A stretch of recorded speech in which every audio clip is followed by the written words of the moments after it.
Um, there, I did not forget. So welcome everyone. Welcome to the Accessibility Global Collective. My name is Tamar, and just to give a quick visual description, I am white. I have long brown hair, currently in ponytail. I'm wearing a green shirt and I have a large headset on. And behind me is a white wall of my office, home office. I'm very excited about this month's guest speaker. One of my first program, and I just told her this, but one of the first program that I worked on when I joined VMware a few years back was launching an Accessibility Champions program, because we were looking for ways to expand our reach. We did intensive market research to see what exists out there, what other companies are doing.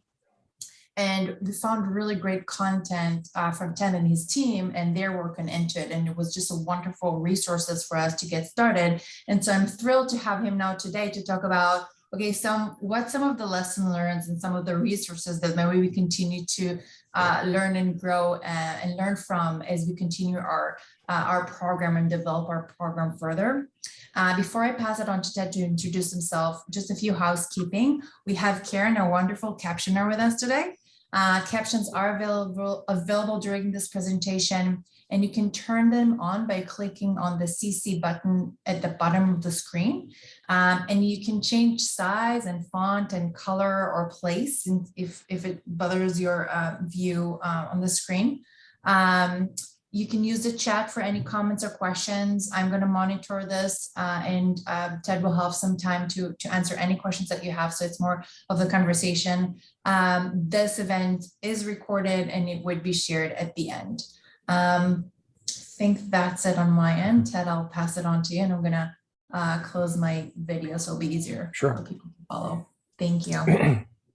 Going ahead with the captioning, I will say that I've tried to leave the bottom 10-15% of the screen empty. So if you want to put your captions at the bottom of the screen, you probably won't overlap on anything. Thank you everybody for joining. My name is Ted Drake. I'm Intuit's Global Accessibility Leader. As a visual description, I'm a white guy with a gray beard, glasses. Behind me on my Zoom background, there's a little corgi. And it's a cartoon of a corgi, and it's wearing a collar. And then the collar says woof. And this is a drawing. I'm actually wearing a t-shirt that has a bunch of corgis. This was a drawing done by one of our accessibility champions. We had like a little competition to come up with a way of branding or a way of just, getting some excitement about the champion program. This particular dog was inspired by someone many of you may know, Glenda Watson Hyatt up in Canada. I was chatting with her about the corgis, and she said, it would be nice to have one that couldn't talk. So I went back to the designer, and he added a corgi, and a corgi that's non-communicative and uses an AAC device, essentially the collar. So that's what's on the screen now. I will tell you that most of the pictures on the slides, if they do have a photograph, if they're important, I'll describe them.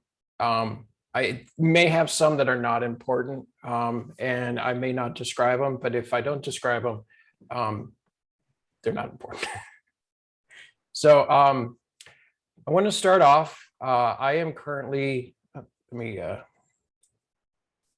gotta love it when, okay, there we go. I'm currently in the Palm Springs area. So I want to respectfully acknowledge the Coahuila Nation who have stewarded this land, Palm Springs, throughout the generations. A little bit about me. This is a little Easter egg for our friends in the UK who are watching this recorded. It's a picture of me, my face photoshopped into the Queen Elizabeth sitting on her throne with her jewels and crown and white hair, and I look rather fabulous. A little bit more about me though. Dogs trust me, which tells you a lot. I'm the kind of person that can go up to a dog anywhere and that dog will allow me to pet them. People often say he never lets people pet them. I spent 12 years in college. The only reason why I finally graduated college was because I kind of ran out of classes.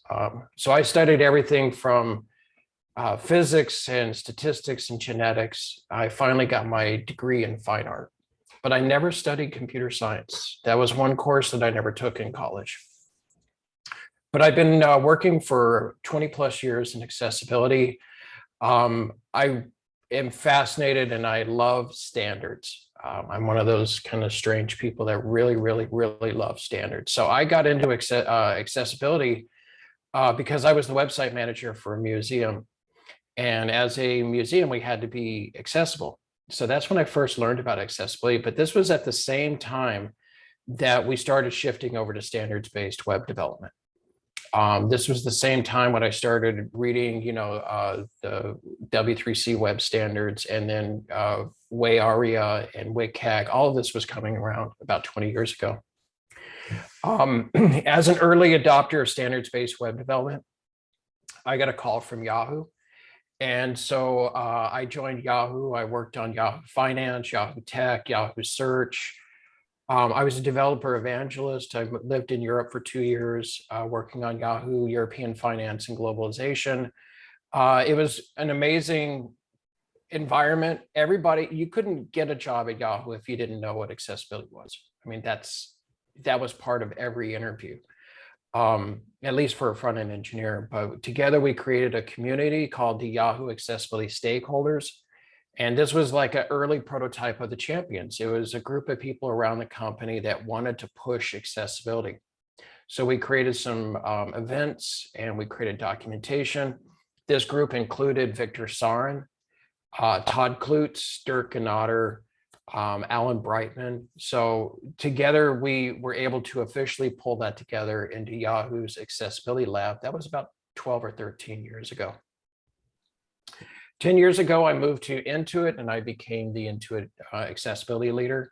And it's been quite the journey. What I love about Intuit is that we're customer-based, customer-focused. So when I go to product teams, I don't explain the return on investment. I don't explain the prioritization because it's, this kind of scale or that. What I do is I show them a video of the experience. And this is what it's like when you're using a screen reader. Or here's something I just got from a customer. So it always goes back to the customer. And I'm also a hackathon veteran. I was also on the board of directors for the Random Hacks of Kindness, which was a social hacking group. I'm not going to talk about how to make your accessibility champion program. I'm not going to because I've already done it a lot of times. And as Tamar said, I've published everything that Intuit did. When we first did it, I did a presentation and I thought, well, if I'm going to do a presentation, I'm just going to share all the resources. So I've got a QR code, I've got a bit.ly, and in the chat right now, I'm going to paste a link to the slides for tonight. So you can take that link and you can access these resources from that link. The first link is basically, here are all the steps that we use at Intuit. And here are the tasks that people have to do, videos they have to watch, plugins they have to install, that kind of thing. I need to go back in there and update it because we're constantly evolving our program. Then the second one is a program I did for CSUN. This was maybe 2 years ago, the CSUN conference. And this was basically explaining accessibility champion programs. So I don't want to spend too much time on the nuts and bolts because I think at this point, you can get that information. Let's kind of look at what is an accessibility champion program and how has it impacted us at Intuit. So you might ask yourself, if you haven't already created an accessibility champion program, or if you have and you're trying to figure out what you're going to do with it, why? Why would I create an accessibility program? This is something that I saw on the web A11Y Slack channel, and I don't remember who said it, so I'm just going to leave it as anonymous. Does anyone here face serious burnout over the fight to build inclusive services? Getting buy-in and creating a culture of accessibility can be exhausting. I don't want to be the resident expert. I want to facilitate knowledge and growth by having people in the teams around me champion accessibility. That, to me was like the perfect reason why you would start an accessibility champion program. I did it because we had been running accessibility at Intuit for like 7 years, 6-7 years. And what we had done was we had made some really good progress, and we had a lot of resources, and we had a lot of people that knew about accessibility, but I couldn't point to them. I couldn't really highlight them. I couldn't say this is a person that should be treated as a leader, because we didn't have any formality around it. We also had, a guru status where people would say, oh, Ted, he's the accessibility guru. But what happens, my manager was always saying from the day I got hired, you've got to figure out what happens if Ted gets hit by a bus. How is this going to scale, and how is this going to move forward if I'm no longer here? So when we started the Accessibility Champion program, we had just a few really key points that we wanted to do. We wanted everyone to have a basic knowledge of accessibility. When I say basic, I really mean basic. I did not want this to be a heavy lift. Just get people to understand what disability etiquette is, and like a 5-minute introduction into inclusive design. And everybody gets this, from the CEO to a designer to an intern to someone that's working at the IT desk. I want everybody to have just a basic level of knowledge. And I wanted to create a career path for people, because there were a lot of people that wanted to become leaders. They wanted to work on accessibility 24 hours a day, 7 days a week, but there was really no way of doing that. They were kind of figuring it out themselves.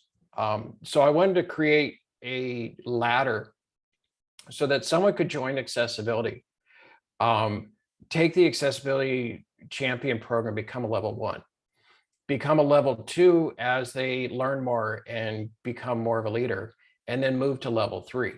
I don't know if she's going to join, but Kendall Gassner is a great example. She became a level 1 within the first week or so. She became a level 2 within the first 3 months, and she was a level 3 subject matter expert within a year. That's the kind of impact that I wanted people to be able to say is, I want to become a leader, and how can we do it? We also, by having a championship program, everybody talks about accessibility. So we're able to shift left. We're able to now get those designers to talk about accessibility and put it into their designs, to get the engineers to test, because they have the tools in their browsers. They're testing before they publish. That has really, really impacted the way we do stuff at Intuit. And a lot of products are moving to an accessibility first mindset, where the engineers don't get the designs from the designers until all of that has been figured out first. And then they don't start publishing until they've already worked with customers. The designers and the developers are working with customers to make sure it's accessible. And the other thing is the Champions program has really helped our diversity and inclusion, especially when it comes to mental health and neurodiversity. We've been able to, by having a lot of people know about these topics, we've been able to normalize it around the company and remove any kind of stigmas. So what was our mission? Intuit's Accessibility Champion program recognizes a commitment to building exceptional customer experiences for all. For all Intuit customers, regardless of physical, cognitive, mental, and sensory abilities. The awards include education, awareness, and customer outreach. One of the things about that is it doesn't really specify roles, because I don't want this to be just engineers or just product managers. And let me also talk about what inspired us. When I came up, I don't want to say me. When I say me, or when I say I really mean the team that I work with, because it's a group. When I worked at Yahoo, there was the Yahoo Paranoids and the Yahoo Speed Freaks. The Paranoids were the security experts, and the Speed Freaks were the performance experts. And each product team had people that were dedicated to security and performance. And these were not people that were hired specifically for the roles, but people that were passionate about security and performance. And they had the ability to take classes and become certified in security and performance. And so they became the leaders for their teams. So it's like in Yahoo Finance, we had a paranoid and we had a speed freak. We also had accessibility people, but they weren't at the same certification level. At Intuit, we had a program where we were trying to raise awareness of LGBTQ rights. This was especially at the time in India where there were some laws changing. And so we wanted everybody in the world to be able to become a Pride ally. So they created a series of videos and courses. And if you finish them, you got a badge, which is what I'm showing on the screen is the Pride badge. So I took those concepts and I worked with Sagar Bharpaya. He works with me in the central team. And we threw together the prototype within a day. I also reached out to Google and Adobe, BBC, and Microsoft to kind of get some ideas from the way that they were doing distributed accessibility teams. And the team at BBC has been really wonderful at sharing what they've been working on. In fact, Gareth just published an article about the BBC's champion journey, and there's a link to that in the slides. So when you're thinking about a champion program, I really think a champion program is dependent on your company. We're tech companies, we're service companies, but you could have an accessibility champion program in a library or in a coffee shop or in an auto repair shop. Everybody could have their own accessibility champion program because ultimately we're all working with customers. But I looked at how different companies were doing it, and I realized that there were three models. There's the distributed model, and on the screen is a grid of 9 white circles, and each of the white circles is surrounded by 4 yellow circles. Now, there's in the center of the screen, the center circle is larger than the others. And this kind of represents a centralized accessibility team with accessibility experts that have been assigned to work in different products. This is similar to what happens at Google, where you might have an Android accessibility expert, you might have a Google Docs accessibility expert, you might have an accessibility expert for Chrome, and each of those is responsible for their different products, but they all work together underneath a central team. This is great for large companies, but it's a high barrier to entry. You kind of have to know what you're doing before you get set as the accessibility leader for a group.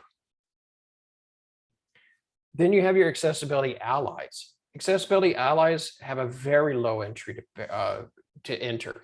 Basically, it's easy to become an ally, like in our Pride ally group, but each person doesn't really have a role.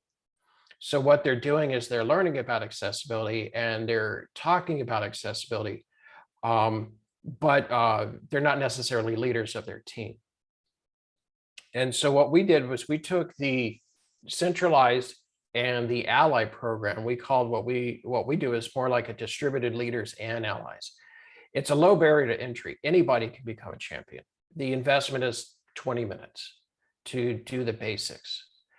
But once you do the basics, become a level 1, then you can become a local or a product leader. And if you're interested, you can then become a subject matter expert and lead the company.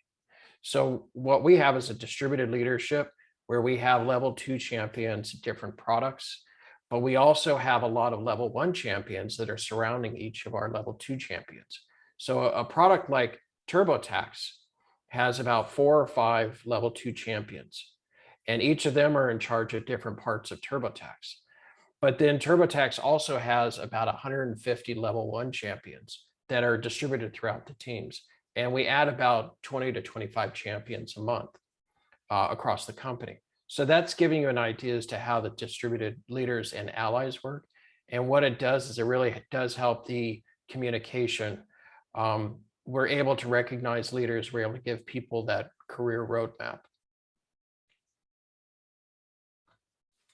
So right now at Intuit, we have 1,000 people. We just hit 1,000 last week. We have 1,000 people that have completed the level 1 champion tasks.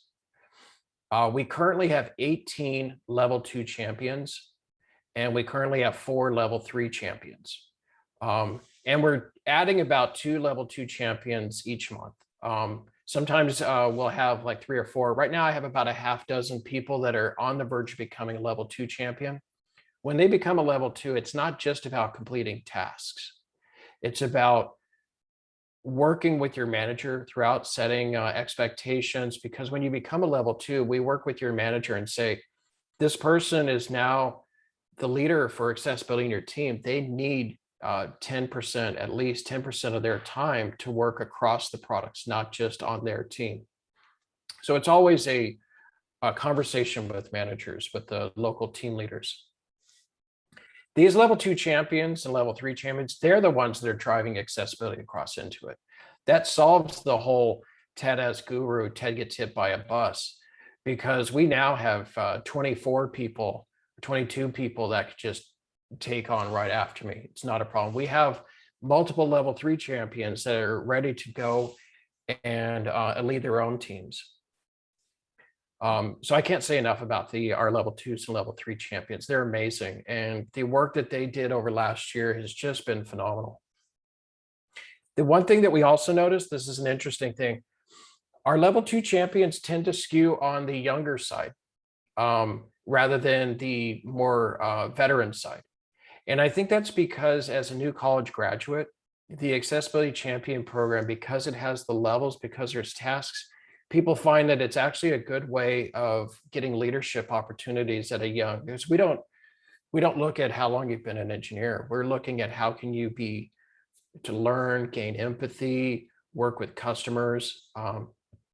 So one of the things that we do see, if we took an average of our level 2 champions, they're probably at a junior level, more junior level than other people running similar leadership tasks across the company.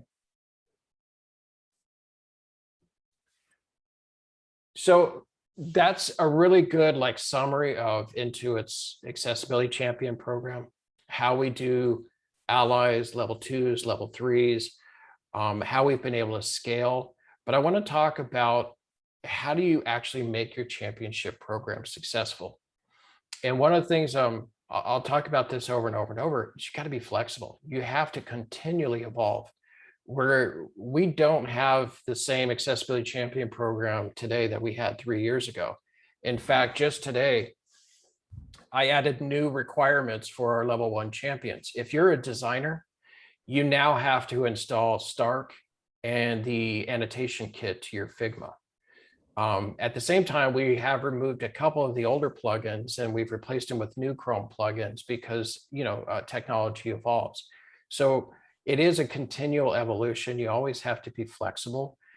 And this whole project was an experiment for us. So we continue it as a long-term experiment.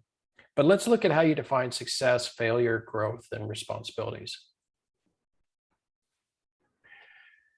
One of the key things that made the Accessibility Champion program, I think, successful at Intuit is we started with a database. We use QuickBase. QuickBase is just a really simple database. It's a company that Intuit used to own, but we divested in it. So now it's a standalone company, but you could use Google Sheets, you could use Salesforce or anything else that you're using for a database. But we started with that core database. Someone would go to that database, they would see the form that they have to fill out, save it, and then I can see all of the data from that. From that basic metrics, we've been able to figure out how many champions do we have? How many champions were added this month? Where are they located? Who are the managers that have the most champions? What are the organizations that people are volunteering with? How many issues were created? Because part of becoming a level 1 champion is to open up the project you're working on in Chrome, run Lighthouse, take a screenshot of it. If you find any issues, then create a ticket. So how many issues were created? I go back into that report and I check to see how many of those have been closed. We have lots of workshops. So we also look at have the champions attended a workshop or anything like that, and also what kind of roles they represent. All of this is pretty simple because it's in a database. But let's look at some advanced metrics that we're also trying to do. Are our champions getting promoted more? Do they have a higher promotion level? Are managers recognizing the work that they're doing outside their main tasks? What's the attrition rate? Our champions, what I would like to think is that our accessibility champions are more engaged and happier, and therefore they're less likely to leave the company. So what is the attrition rate? Have we seen issues in JIRA that are associated with the champion? Do they have faster completion rates? Are they faster to fix an issue than someone that's not a champion? What is the product improvement? If I have a product and it has 6 champions, has the accessibility score increased higher and faster than a similar team without any champions? Net promoter scores, employee satisfaction.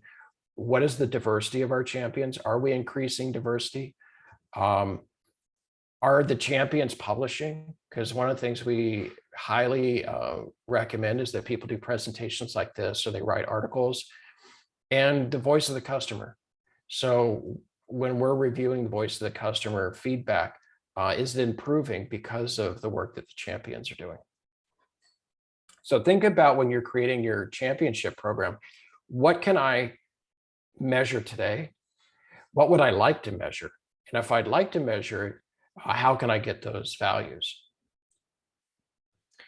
I think there's another critical thing that people don't talk about, and that's defining failure.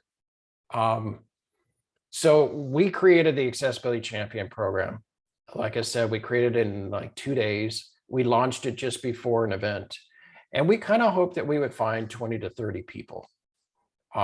We were blown away by the reaction, and that's when we realized, oh, this is something that we could really work on. And so we started putting more and more time into it. But you may create an Accessibility Champion program, and you may find it just doesn't take off. Or maybe what you find is it becomes really static. A lot of people sign up because it's easy, but then they don't do anything.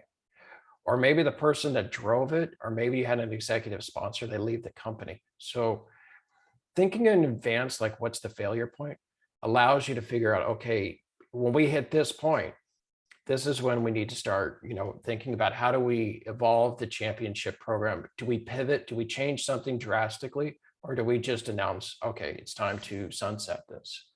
But I think thinking about that in advance makes it a lot easier than if you wait until you just realize it's not working and then you don't know what to do. Thankfully, we're nowhere near that. So metrics. One of the things, I had a manager that was in charge of metrics across Intuit. So she really drilled it into us. Have a dashboard. Tell me what your data is. Make it so that we can figure out what accessibility means. So I mentioned that start with a database.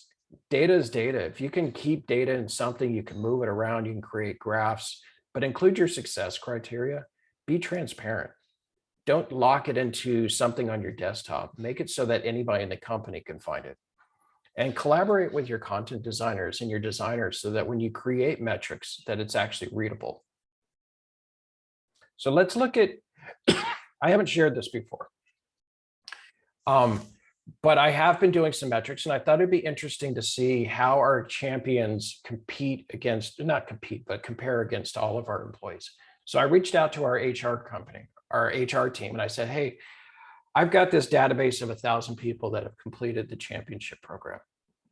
This is some really good data.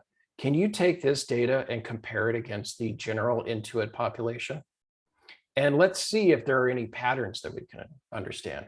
And by looking at those patterns, maybe we can make changes. So our champions are less likely to leave the company. Now, I'm not sure how to explain this, but I'm just going to throw out 2 numbers. They're random numbers. But let's say that you had a number of 12 and you had a number of 5. So 12 would be the standard attrition rate for the rest of the company. 5 is the attrition rate for our accessibility champions. So is that 7% better, or is that like 120% better? I couldn't figure that out. So, but basically that was a significant difference. Our attrition rate for champions was 7% lower than the basics in FY20. Keep in mind, FY20 for us, that's like the entire pandemic. It's 5% better in FY21. Our fiscal year starts in August. So in FY21, it was 5% better than the company. These are pretty significant because the attrition rates are expensive. You don't want to lose high quality people. Our champions have a 15% greater representation outside the US. So let's say that 65% of Intuit works in US, 50% of our champions are in US, which means that we have greater distribution in countries like Canada, UK, France, Australia, Israel, India. We have a higher proportion of our champions are outside the US, which is also a sign of saying that we have some really passionate champions, level 2 champions in UK and in India and in Canada. And they've been able to inspire a lot of people around them to become champions. Our diversity numbers, gender, male, female, it's the exact same. No difference between the general population. But we did find out that we have fewer underrepresented minorities in our champion program than within the company. So that's telling us that, hey, we've got to really focus again on the fact that we've got a partnership with our employee resource groups, which we were doing, but we were supporting, but we weren't really advertising. And we need to really promote intersectionality when we're working on diversity and inclusion, is to really focus on the fact that diversity is more than race, gender, socioeconomic abilities. We need to come together. So that's one of the things that we learned from that.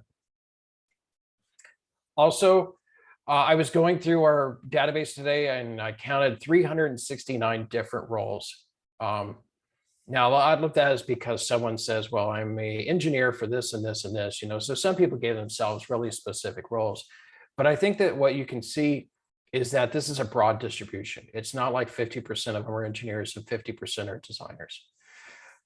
330 of our champions have attended a workshop on accessibility. They've volunteered with 39 different nonprofit organizations. 169 of them have visited an inclusive playground like the Magical Bridge Playground in the Bay Area, San Francisco area. We tend to add about 25 new champions every month. Sometimes it's low, like 15. Sometimes it could be high, like 70. Usually that's based on when we're hiring a lot of people, interns, when the interns start. That's usually where we have peaks. And 50 champions gave a presentation in 2020. That could have been a lunch and learn, that could have been within their group, that could have been at CSUN or AXCON. So 50 people have stood up and talked about accessibility in 2020. Now, I also want to talk about time commitment because a lot of times you might think, oh, I'm going to create an accessibility champion program, and then I can just sit back and relax because everybody's going to do the work for me. That's not going to happen. I can definitely tell you that creating an accessibility champion program did not save me any time. If anything, I work more than I ever did. But what it does is it changes your priorities. And I think that's what's really important. So let me take a look at an average day before and after. This could have been myself, or could have been Saga or Josh Harrison or one of the other accessibility leaders. Before the championship program, you would check your emails. You would audit a product. I would open up one of our products and start reviewing it. If I saw a problem, I would create a prototype. So I was doing coding. I would create product specific documentation. So I'm looking at the product, I'm creating a prototype, and I'm writing a document like, this is the problem and here's how you need to fix it. I would then create a Jira ticket. I would review automated testing. But that was an average day. An average day was really focused on the minutia, the code, the testing, the product specific information. Now that we have an accessibility champion program and we have 1,000 people that know about accessibility, we have 18 level 2 champions. I don't have to do so much of that. It's also allowed me as the accessibility leader to kind of shift a little bit. It's given us some more flexibility. So now Sagar Barbhaya, he's works directly with me in the central team. He's now the engineering lead. So he's now embedding with teams. He's the one that's creating the automated testing protocols. He's the one that's creating the prototypes. We're both doing product evaluations and audits and stuff like that, but that's nowhere near the major amount of our time. So now today, And I created this list because I actually looked at what have I been doing for the last 3 days. Checking and sending email and Slack. That's actually even more important now because I've got so many people that are reaching out to me in Slack with questions here, here, and here because they're all interested. They all know that the information's available. They want to get the information. I do design reviews, I do code reviews, and I spend a lot of time coaching champions. So that what I mean by that is helping people get the work that they're doing, becoming level 2 champions. They're writing a document, they're preparing for a presentation, helping them with the work that they're doing that's not the day-to-day stuff, but where they're stretching. Creating presentations, documentation, courses, instead of managing a bug, I'm starting to manage epics and folios. Folios is like when you have 5 products coming together to fix one issue. Community engagement, things like today, working with the Accessibility Collective. That could also be working with one of the disability organizations that we sponsor. Lots of meetings. So I would say that I've gone from like looking at code to actually just meetings. But I don't mind the meetings because for years we kept saying, introduce us to your stuff early. Let me see your design before you go to the developers. Let me see your code before you push it. We always asked for that early look into stuff. And now we're getting it and it's coming in those meetings. So I really don't mind the fact that half of my day is meetings because I know that I'm catching stuff before it would have gone to production. We also do a lot of voice of the customer review. We have a Slack channel where we can see everything that's being said and a lot of champion program management. Fridays typically for me are the day when I do a lot of work on the champion program. I assign badges, I send spotlights, I reach out to managers, things like that. So that's a difference on the average day to day. It's gone from focusing on specific stuff to focusing on the bigger picture. And I couldn't have done that if we didn't have all of these champions that were making those conversations and making the changes and doing the work on a day-to-day basis. And finally, I want to talk about the champion community. Charlie Terrell, she is leading the Champions of Accessibility Network. It's a group on LinkedIn. There's a link in the slides. This is companies like all of you who have come together and we're trying to figure out how to make our champions better. Really great leadership from the BBC again. And with that, I'm happy to take questions. I hope that there's, oh, good. I've tried to leave plenty of time. Yes, perfect. Thank you so much, Ted. This is incredible. I'm going to give some people time to ask question on the chat. And I do have one question just to kind of like kick us off. How do you continue engagement? So there's level 1, 2, and then level 3. Once you get to the level 3, what are some of the tactics that you use that Intuit to continue that engagement, continue that, learning, and what do you do in that space? That's actually a fantastic question. First, when someone becomes a level 1 champion, they get added to a Slack channel. And that Slack channel is for accessibility champions. To become a champion, they have to join either the accessibility channel or the inclusive design channel. But becoming a champion, you go into another channel. They get information on an almost daily basis. Here's an article you should read. Here's a video you should see. Every Monday, they get a video that talks about accessibility. Every Tuesday, the designers get a perspective. It's like, here's an article or a video about design perspective. Throughout the week, Wednesdays, we have a lunch and learn. So there's a Wednesday, they have a lunch and learn that they can spend an hour watching during lunch. Thursdays, I'm usually trying to catch up. And then Fridays is when people take it easy. So I'm usually sending something a little bit lighthearted on Friday. Now we do, last year when the epidemic hit and Intuit overnight left the buildings and everybody went home, 3 days later, we kicked off an accessibility lunch and learn. And we ran a 1-hour presentation every day for 3.5 months. We thought, once again, it was an experiment. We thought, well, maybe we can do this for a week. And we did it we ended up with 50 presentations. Could not have been done if it wasn't for the accessibility champions that stood up and said, I know something I want to share. Now we're not doing it every day, we're doing it every Wednesday. Yesterday was a presentation on neurodiversity and being diagnosed as neurodivergent as an adult and how to succeed in the workplace. That's an example of one of the presentations. Next week will be a presentation on how to use Swift UI to create accessible iOS apps. These are by champions. And so that's one of the great things that we do.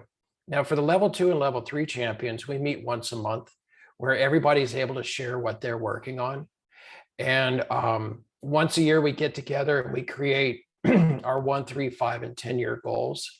And I take those goals and I put them into we use Betterworks, which is a way of tracking your goals and then having monthly conversations with your managers. So we take our collective goals and then we also make them into personal goals. We have special group projects where maybe like about 6 of us are working on a series of presentations next week for our payroll team.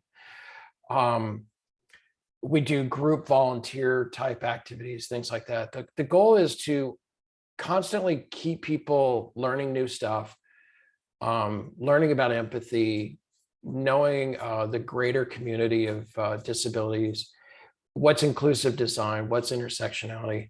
I feel like if you can keep people learning every day, then you're going to keep them engaged and they're going to find it, even if they're not a fully active accessibility champion, just being in that Slack channel, they're going to learn something. Thank you. That was a great answer. Okay, we have a few questions in the chat, so I'm going to start reading through. Hopefully we'll get through most of them. How does shifting left look like at Intuit? Does the accessibility champion help with accessibility specs or user acceptance criteria?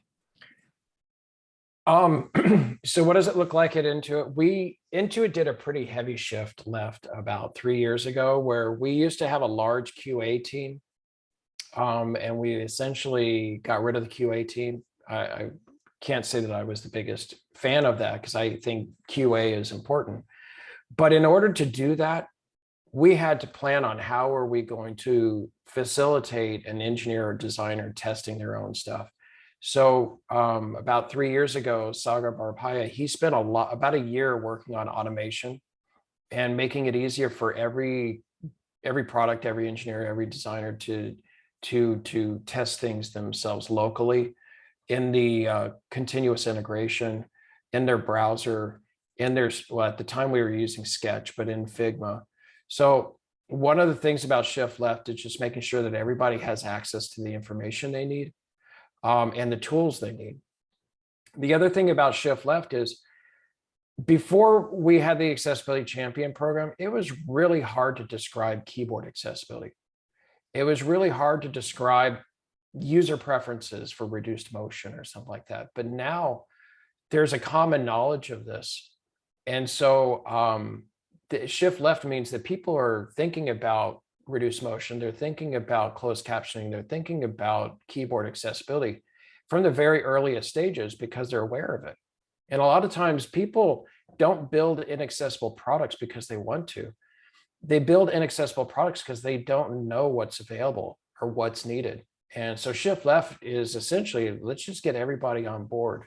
And in some cases, like in TurboTax, the accessibility first has come through, where you're really seeing that the engineers are not even starting on something until they've had a chance to talk to someone that's a screen reader user and get their feedback on it. So we do design for delight, both in design and in engineering.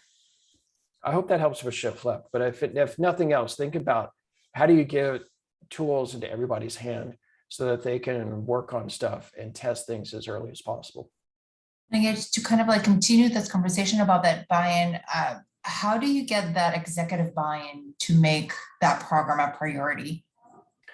I never asked for it. So I never asked for executive buy-in. I just did it. That's one of the things that Intuit, we do have the flexibility of just doing things as an experiment. And if it works, then you promote it. But I can say that the executives saw the power in it pretty quickly. You know what the budget of my accessibility champion program is? How much does it cost to make stickers and t-shirts? You know, our budget for the champion program is essentially nothing. It's about passion, and it's about using your time the best way you can. Now, I will say that Kurt Walecki is the director of design at Intuit, and we shifted over to design about a year ago. So we moved from engineering to design. He has such pride and respect for the Accessibility Champion program that now when someone becomes a level 2 champion, he's the one that sends a spotlight to that employee and their manager. It's no longer me. I send the spotlight for a level 1 champion, but Kurt is now the one sending the spotlight for level 2s and level 3s. And it's no longer like, you know, $20, but it's pretty high. Saying we really do appreciate what you're doing. We recognize the work that you put into it. And so we're going to make a big deal out of it. So wonderful to get to see how you're at the next level, meaning you're already now starting to see how leadership is actually taking ownership and that recognition, which is really, really great. I had a presentation I gave recently at AxCon, and I don't know, they're in the process of redoing the videos, so maybe you can access the video soon. But one of the things I talked about at AxCon is if you want executive buy-in, talk to the executives. I would regularly go up to the CEO and say, at the time it was Brad or now it's Sasan, I would, if something happened that was interesting, good or bad, I would tell them. If I saw them walking around, if they were in the cafeteria, when someone becomes a level 2 champion, Sasan, our CEO, is CC'd on that. He knows about every level 2, level 3 champion. So one way to keep the executives bought in is being transparent with them. You don't have to tell them about everything that goes on every day. But if there's ever any kind of concern, I never want them to be surprised. So I'll let them know. Another thing about our CEO, Sasan, is I came to him with the concept of IRA, and Intuit sponsoring IRA, the product that provides sighted assistance. And I wanted to do it for our QuickBooks customers. And Sasan understood immediately. And he said, no, this should be available to a bigger audience. And so he's the one that made the decision that any small business owner or self-employed person that needs IRA can use IRA for free, and Intuit pays for it. You don't have to be a QuickBooks customer.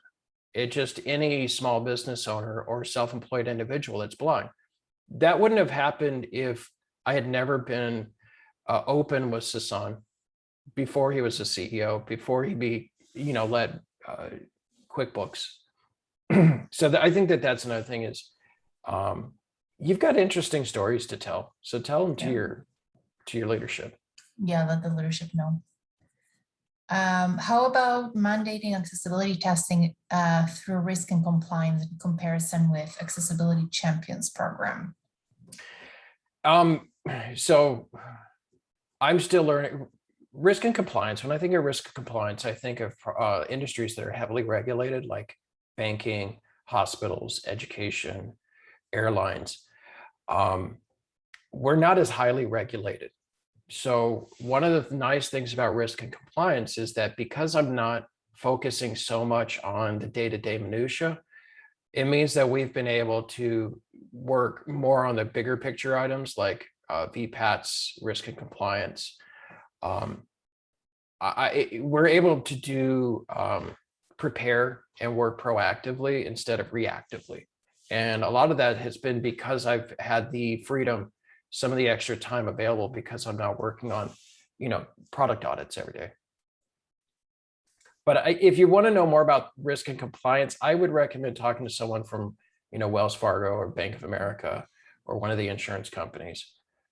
They have much stronger risk and compliance organizations. Thank you.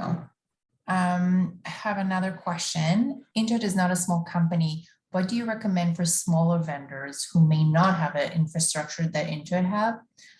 Moving to design and delight is great, demonstrates a real commitment to the user. One of the nice things about accessibility, I don't think you need to have a big budget. I can tell you right now, the accessibility budget at Intuit is really small. And it hasn't grown over the years. One of the beautiful things about our industry is that there's a lot of open source. So you can use open source like Axe for automated testing. You can go to groups like Disability In, and you can use some of their training materials. You can attend these sessions. You can go to AxeCon and you can get free workshops. So we're not a highly regulated, so I don't have the large infrastructure of a financial institution that has to do all the compliance. So I will say that that has helped us. But I think that you shouldn't let size of your company and budget limit you. You should only be limited by your creativity and how you anticipate what are the true problems and success criteria that's important for your company. I think an accessibility champion program would be perfect for a restaurant that has 10 employees. I don't think it has to be a large company. Thank you. We have one more. We don't have a formal accessibility champions program, but we do have people who are advocates and actively working in their teams to prioritize accessibility. If we create a champions program, should these advocates have to go through the formal process, or can we just allow them to level up? I would recommend look at how we've done our level 2s and level 3s, because that's one of the reasons why we did it. It's really helpful to give people a structure, saying that if you want to level up, here's what we think you should do to level up. And it may not be the same things that we do. But if you give people the ability to say, oh, I want to become a leader, tell me what I can do. And you say, well, here are some of the things you can do. You'll be amazed at not only that they do it, but also that there's a certain pride and confidence that comes with that. The other thing you've got to keep in mind, though, is you have to work with management. You have to work with each person's manager to make sure that they understand what's happening. And the person needs to talk to their manager. They shouldn't like spring it on them. Oh, by the way, over the last 6 months, I did all this work and now I'm a new leader. No, it should be a conversation that happens. But when you give them that structure, that allows them to have those conversations. So I would say if you already have a bunch of allies, which is what we had. We had a lot of stakeholders, we had a lot of allies, but we had no structure. And having the level 2 and level 3 is the structure that was needed to give people the ability to become leaders. Thank you. One more question on chat. You mentioned that a level 1 accessibility champions must install Stark contrast plugin. Are not designers not responsible for the accessibility of their design product? Designers are responsible for having an accessible product, but what we want to do is make sure that they have the tools to test before they go to developers. The problem is that a lot of designers don't necessarily know what are the requirements. So they don't necessarily know, like, if I put this color here or there. So one of the things we're in the process right now of completely redefining our colors. I can't wait until that's ready, because it's not easy for a designer to deal with color contrast when they're blocked into just certain color choices. But Stark does more than just color. It also helps you with, if I remember correctly, color blindness, and there's another one, I think structure. I think it helps with headings and stuff. But one of the things our designers have found is that Stark is really easy to use, and they find themselves testing more often. They're locked into certain design system patterns, but where we have problems is where they have flexibility to create their own gradient or something like that.